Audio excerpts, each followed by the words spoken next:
কেন তোমার লাইফে আসলে একাডেমিক লাইফে একজন মেন্টর প্রয়োজন। সত্যি কথা বলতে কি, তোমার লাইফে সাকসেস হওয়ার অনেকটা অংশ আসলে একজন মেন্টরের উপরে ডিপেন্ড করে। বুঝতে পারছো? এখন ভাই আপনি মেন্টর দেখে আপনি এটা কথা বলতেছেন এরকম না বিষয়টা।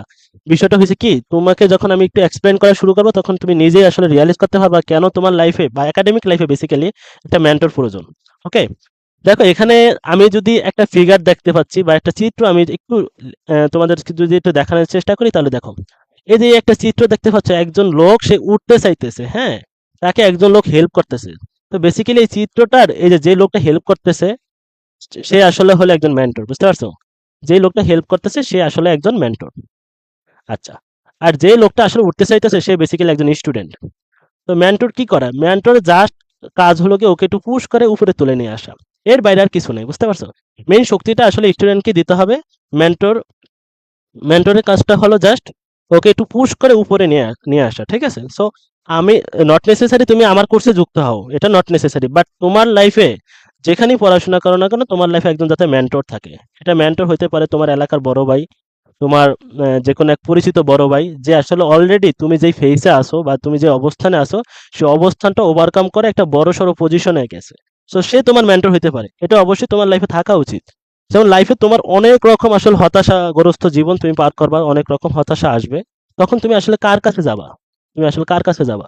তুমি একজন মেন্টরের কাছে যাবা। এখন মেন্টরকে যে আসলে এই জিনিসটা ফেস করে বা ওভারকাম করে এই পর্যন্ত আসছে সেই অবশ্যই ক্লিয়ার। সো আসলে তুমি আমার কাছে যুক্ত হও না হয় এটা ডাজেন্ট ম্যাটার, বাট তুমি যে কোনো একজন মেন্টরের কাছে থাকো বা মেন্টরের শরণাপন্ন হিসাবে শরণাপন্ন হও, কজ তোমার লাইফে গুরুত্বপূর্ণ ডিসিশন গুলো একজন মেন্টরের থেকে বেটার কেউ দিতে পারবে না। ক্লিয়ার? তো এটা আমার বোঝা গেল আসলে যে আসলে মেন্টরের উপকারিতাটা কি। এখন দেখো এখানে কিছু লেখা আছে, দেখো ট্রেনিং, লিডারশিপ, তারপরে যদি বলি learning, inspire, workshops, career, method, দেখো গুরুত্বপূর্ণ কিছু ছোট্ট ছোট্ট কিছু ওয়ার্ড আছে। এই প্রতিটা ওয়ার্ডের এক একটা মিনিং আছে। অ্যান্ড অ্যান্ড সবচেয়ে ইম্পর্টেন্ট বিষয় হলো এই সবগুলা ওয়ার্ডকে মিক্স করে একজন মেন্টর হয়। বুঝতে পারছো? এই সবগুলা ওয়ার্ডকে যদি মিক্স করি তাহলে একজন মেন্টরের সম্পূর্ণ বৈশিষ্ট্যটা এখানে পরিচিত বা প্রকাশ পাবে। ঠিক আছে? ওকে,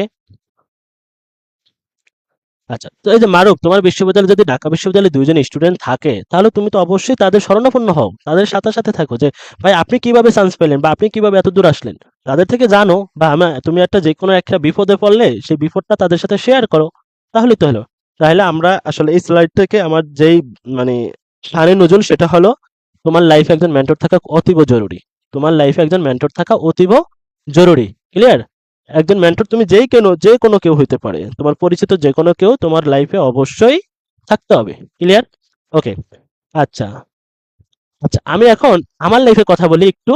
সেটা হলো আসলে আমি যখন ভার্সিটির অ্যাডমিশনের জন্য আরকি প্রস্তুতি নেই, তখন আমার কাছে মানে ২ টা অপশন ছিল। এক হলো গিয়ে বায়োলজি দাগানো অথবা হলো গিয়ে তোমার আসলে বাংলা দাগানো। বিষয়টা একটু বোঝার চেষ্টা করো।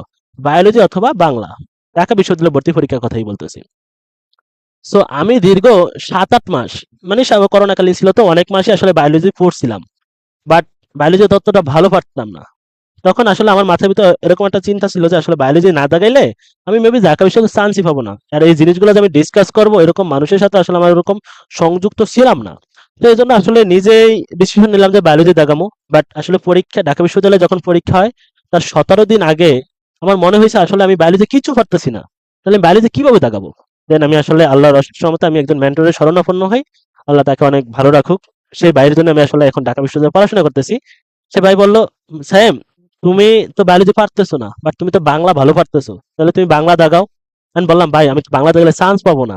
বলে, "তুমি যদি বাংলা যদি দাগে যদি বেশি মার্ক তুলতে পারো তাহলে তুমি কেন চান্স পাবো না?" ভাই আমাকে সুন্দর মতো জিনিসটা এক্সপ্লেইন করে দিছে।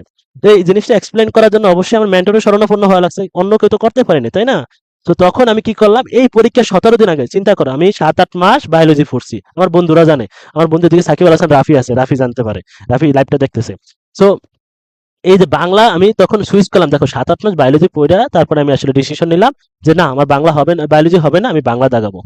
তো বাংলা দাগে আমি আল্লাহর রহমতে চান্স পাইছি। যদি আমি ১৭ দিন আগেও যদি আমি আসলে বায়োলজি কন্টিনিউ করতাম তাহলে আমি 100% গ্যারান্টি আজকে তোমাদের সাথে আমি কথাই বলতে পারতাম না। কারণ আমি আসলে এই পজিশনে আসতেই পারতাম না।